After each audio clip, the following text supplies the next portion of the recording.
हिवाळा म्हटलं की या सीझनमध्ये सगळ्याच प्रकारच्या भाज्या अगदी फ्रेश आणि ताज्या मिळतात. हिवाळ्यात मिळणाऱ्या भाज्यांमध्ये हिरवागार मटार दिसायला लागले की आपल्याला मटारचे काय काय पदार्थ करू असे होऊन जाते. परंतु सगळ्यांच्या आवडीची चमचमीत अगदी खुसखुशीत मटारची करंजी करण्याचा बेत प्रत्येक घरात एकदा तरी होतोच. अतिशय चविष्ट अशी ही मटारची करंजी करायला सोपी असून चवीलाही अतिशय छान लागते. सकाळच्या नाश्त्याला, संध्याकाळच्या चहासोबत किंवा हळदी-कुंकूसाठी, किटी पार्टीसाठी किंवा बर्थडे पार्टीसाठीही तुम्ही या अशा अजिबात तेलकट न होणाऱ्या मटारच्या करंज्या तयार करू शकता. बराच वेळ मटारची करंजी खुसखुशीत राहण्यासाठी काय करायचं, या टिप्स आपण पाहणार आहोत की जेणेकरून तुमच्या करंज्या बराच वेळ खुसखुशीत राहतील. आपण घेतलेल्या सगळ्या साहित्यामध्ये किती करंज्या तयार होतात ते मी पुढे सांगेनच. त्यासाठी व्हिडिओ शेवटपर्यंत नक्की पहा. नमस्कार, स्वागत आहे तुमचं सुनाज फूड कॉर्नरमध्ये. आजचा व्हिडिओ आवडल्यास व्हिडिओला एक लाईक नक्की करून द्या आणि चॅनलवर नवीन असाल, चॅनल सबस्क्राईब केले नसेल तर सबस्क्राईब करायला विसरू नका. चला तर मग याची साधी सोपी अचूक पद्धत पाहूयात. त्यासाठी इथे मी भांड्यात पाणी उकळायला ठेवलं आहे. पाणी उकळलं की त्यावर एक चाळणी ठेवायची आणि चाळणीत अंदाजे 3 कप एवढे मटार घालून घ्यायचे. हे मटार अंदाजे 1 किलो शेंगांचे आहेत. गॅस मध्यम ते फुल आचेवरच ठेवायचा. आता हे मटार साधारण 5 मिनिटे तरी वाफवून घ्यायचे. अधेमध्ये चमच्याने मटार छान उलटसुलट करत राहायचे, म्हणजे ते एकसारखे वाफवले जातात. साधारण 5 मिनिटांनंतर अगदी छान शिजले आहेत. तर मटारचा दाणा आपल्याला अशा प्रकारे दाबून बघायचा. व्यवस्थित मॅश होत आहे, म्हणजे आपले मटार छान शिजले आहेत. आता हे मटार थंड करण्यासाठी ठेवून देऊयात. पूर्ण थंड झाले की ते छान सुकले जातात. मटार थंड होईपर्यंत आपण करंजीच्या आवरणाचं पीठ मळतोय. त्याकरता इथे मी 2 कप मैदा घेतला आहे आणि 1/4 कप म्हणजे पाऊण कप आपल्याला बारीक रवा घालून घ्यायचा. बारीक रवा नसेल तर जाड रवा तुम्ही एकदा मिक्सरला फिरवून घ्या, मगच यामध्ये घाला. यामध्ये साधारण अर्धा चमचा हा असा हातावर चोळून ओवा घातलेला आहे. यामुळे स्वाद खूप छान येतो. त्याचबरोबर चवीपुरतं मीठ घालून घ्यायचं आहे. हे सगळं साहित्य थोडंसं आपण चमच्याने मिक्स करून घेऊयात. त्यानंतर यामध्ये आपल्याला मोहन घालायचं आहे. याकरिता 1/4 कप म्हणजे पाऊण कप तेल चांगलं कडकडीत करून यामध्ये घालायचं आहे. तेल खूप गरम आहे, त्यामुळे असं चमच्याने थोडं मिक्स करून घेऊयात.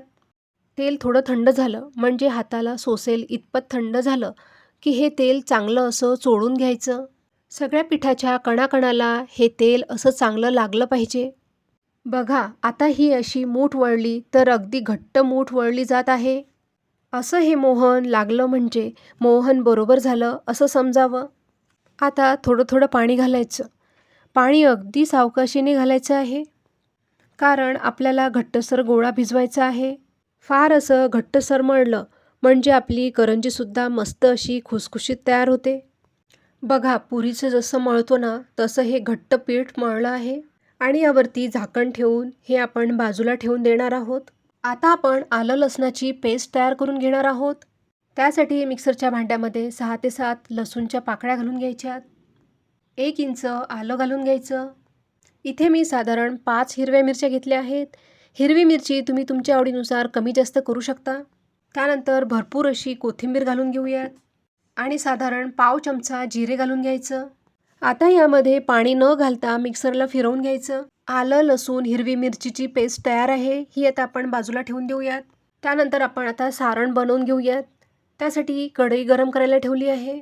कढईमध्ये साधारण 2 चमचे तेल घालून घ्यायचं. तेल गरम झालं की साधारण पाव चमचा जिरे घालून घ्यायचं. जिरे छान फुलले की त्यामध्ये आलं, लसूण, हिरवी मिरचीची पेस्ट घालून घ्यायची आणि मिनिटभर परतून घ्यायचं, म्हणजे लसणाचा कच्चा वास निघून जातो. त्यानंतर त्यामध्ये पाव चमचा हळद घालून घेऊयात. हळद हलकीशी परतून घेऊयात. त्यानंतर यामध्ये आपण वाफवून घेतलेले हिरवे मटार घालून घेऊयात. मटार साधारण 1 ते 2 मिनिटभर परतून घेऊयात. त्यानंतर यामध्ये आपल्याला सगळे मसाले घालून घ्यायचे आहेत. त्याकरिता 2 चमचे धना पावडर घालून घ्यायची. त्यानंतर 1 चमचा बडीशेप घालून घ्यायची. बडीशेप मी खलबत्त्यामध्ये थोडीशी जाडसर कुटून घेतली आहे. हे मसाले घालत असताना थोडंसं अधूनमधून मिक्स करत राहायचं, जेणेकरून खालून ते जळणार नाही. गॅस इथे अगदी मंद आचेवरतीच आहे. त्यानंतर 1 चमचा साखर घालून घ्यायची. 1 चमचा काजूचे तुकडे करून घेतले आहेत ते घालून घेते आहे. 4 ते 5 मनुके घेतले आहेत ते घालून घेते आहे. काजूचे तुकडे आणि मनुके घालणे अगदी ऑप्शनल आहे. नाही घातलं तरीही चालतात. अर्धा चमचा आमचूर पावडर घालून घ्यायची आहे. याने मस्त अशी चटपटीत टेस्ट येते. जर का आमचूर पावडर नसेल तर लिंबू पिळला तरीही चालेल. साधारण अर्धा चमचा गरम मसाला घालून घ्यायचा आहे. चवीनुसार मीठ घालून घ्यायचं. हे सगळे मसाले आता आपण मटारमध्ये व्यवस्थित परतून घेऊयात. साधारण 2 ते 3 मिनटं व्यवस्थित परतून घ्यायचं आहे. तर इथे तुम्ही बघू शकता सगळे असे मसाले मटारला लागलेले आहेत. छान असे मटार शिजले आहेत. आता काय करायचं तर पावभाजीचं मॅशर असते त्याने मटारचे दाणे ओबडधोबड क्रश करून घ्यायचे आहेत. सगळेच दाणे बारीक करायचे नाहीत. असं थोडंसं क्रश करायचं आहे. त्यानंतर 1 चमचाभर कसुरी मेथी हातावर चोळून घालून घ्यायची. आणि सगळ्यात शेवटी 1/4 कप म्हणजे पाव कप आपल्याला ओलं खोबरं यामध्ये घालून घ्यायचं आहे. इथे मी ओलं खोबरं किसून घातलेलं आहे. गॅस लहानच ठेवला आहे. यामधलं मॉइश्चर सगळं निघून जायला पाहिजे. त्याचबरोबर आपण यामध्ये ओल्या नारळाचा कीस घातलेला आहे. याने फार छान चव येते. आता एकदा असं हे चांगलं परतून घ्यायचं आहे. खोबऱ्याचा ओलसरपणा तो सगळा निघून जायला हवा. म्हणून साधारण 2 मिनिट हे आपल्याला चांगलं परतून घ्यायचं आहे. मिश्रण बऱ्यापैकी आधीपेक्षा कोरडं झालेलं आहे. इथे आपलं करंजीचं सारण तयार आहे. आता हे सारण थंड होण्यासाठी बाजूला ठेवून देऊयात. लक्षात ठेवा हे सारण पूर्णपणे थंड झाल्यानंतरच आपल्याला करंज्या तयार करून घ्यायच्या आहेत. इकडे आपलं पीठही तयार झालं आहे. सुरुवातीला अगदी थोडंसं पीठ आपल्याला हे घट्ट वाटतं पण नंतर ते मुरलं जातं आणि मऊ होतं. आता हे पीठ चांगलं मळून घ्यायचं आहे आणि याच्या लाट्या करून घ्यायच्या आहेत. आपण व्यवस्थित तेलाचं मोहन याला घातलेलं आहे. जे आपण प्रमाण घेतलं आहे ते अतिशय अचूक आहे. त्यामुळे अगदी खुसखुशीत आपल्या करंज्या बनून तयार होतात. साधारण लिंबा एवढी लाटी घेतली आहे आणि याच पद्धतीने बाकीच्या सुद्धा सगळ्या लाट्या करून घ्यायच्यात की जेणेकरून एकाच मापाच्या सगळ्या करंज्या तयार होतात. बाकीच्या लाट्या झाकून ठेवायच्या म्हणजे त्या कोरड्या होत नाहीत. आता एक लाटी घेऊन लाटण्याने पुरी लाटतो तसं आपल्याला हे लाटून घ्यायचं आहे. फार जाड नाही किंवा फार पातळही लाटायचं नाही. अगदी पातळ पण लाटायचं नाही. किंचित जाडसर ही पारी लाटून घेतलेली आहे. यामध्ये साधारण 1 ते 1.5 टेबलस्पून सारण भरून घ्यायचं. बघा मिश्रण आपलं बऱ्यापैकी कोरडं झालेलं आहे. मिश्रण जर का ओलं राहिलं तर मग मात्र आपली करंजी पटकन मऊ पडते. आता याला कडेला पाण्याचं बोट फिरवायचं आणि याची फोल्ड करून घ्यायची आणि बोटाने व्यवस्थित असं दाबून घ्यायचं.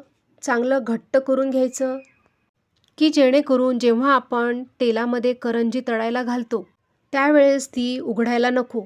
नाहीतर सगळं तेल खराब होतं आणि सगळं मिश्रण बाहेर येतं. याच्या आपण फोर्कच्या साईडने कडा दाबून घेऊयात म्हणजे याच्या कडासुद्धा व्यवस्थित बंद होतील आणि करंजी दिसायलासुद्धा सुंदर दिसेल. बघा अशी भरगच्च भरलेली करंजी बनवून तयार झालेली आहे. तुमच्याकडे जर का साचा असेल तर साच्याने सुद्धा तुम्ही या करंज्या तयार करून घेऊ शकता. आता आपण करंजीला मुरड असते तशी करंजी तयार करून घेऊयात.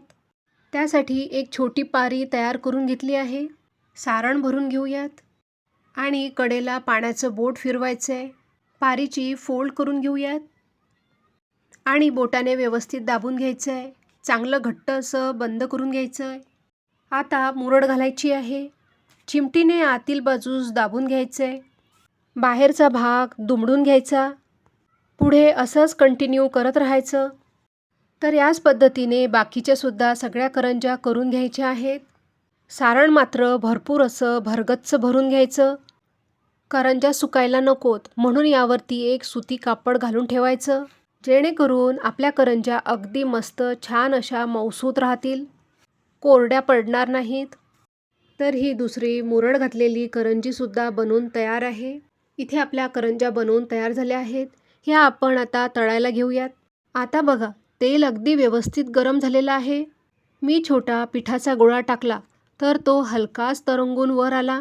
फार असा काळा झाला नाही किंवा रंगसुद्धा बदललेला नाही. जेवढ्या मावतील तेवढ्या करंज्या यामध्ये घालून घ्यायच्यात. करंजी घातल्यानंतर यालासुद्धा हलके हलके बुडबुडे येत आहेत. फार असं गरम तेल नको. जर खूप गरम तेल असेल आणि आपण त्यामध्ये करंजी सोडली, ती लवकरच तळल्या जाईल, खुसखुशीत होणार नाही, मऊ पडेल. करंज्या बघा सगळ्या तरंगून वर आल्यावर मगच मी त्याला पलटून घेतलेले आहे. अधूनमधून उलटपलट करत राहायचं, जेणेकरून करंजीला एकसारखा रंग येईल. मस्त असा तांबूस रंग येईपर्यंत या करंज्या आपल्याला लहान आचेवर तळून घ्यायच्या आहेत. गॅस कुठेही मोठा करायचा नाही. साधारण एक बॅच तळण्यासाठी आपल्याला 10 मिनिटे तरी लागतात.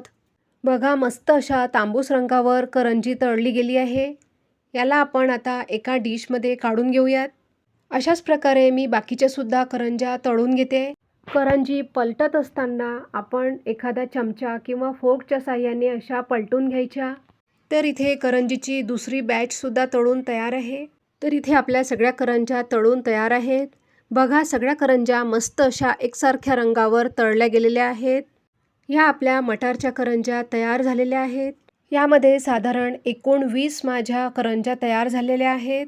तर इथे तुम्ही बघू शकता संपूर्ण सारण आपलं लागलेलं आहे. जेवढं आपण पीठ मळलं होतं त्या पिठासाठी हे सारण अगदी बरोबर आहे. माझ्या या पिठामध्ये साधारण 19 करंज्या तयार झालेल्या आहेत.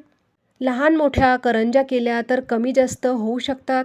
या करंज्या बघा अजिबात तेलकट झालेल्या नाहीत, कारण आपण मोहनाचं अचूक प्रमाण त्याचबरोबर अतिशय घट्ट असं पीठ मळून घेतलं होतं, की ज्यामुळे आपली करंजी मस्त अशी खुसखुशीत तयार होतेच, पण अजिबात तेलकट तयार होत नाही.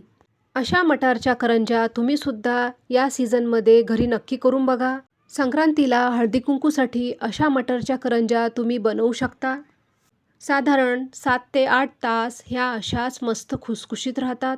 तुम्हीसुद्धा या पद्धतीने मटारच्या करंज्या तयार केल्या तर कमेंट करून सांगायला अजिबात विसरू नका. व्हिडिओ थोडा जरी आवडला असेल तर प्लीज एक लाईक नक्की करून द्या आणि तुमच्या मैत्रिणींना, नातेवाईकांना जास्तीत जास्त शेअर करा. तर मग पुन्हा भेटूया अशाच एका छानशा रेसिपीबरोबर. धन्यवाद.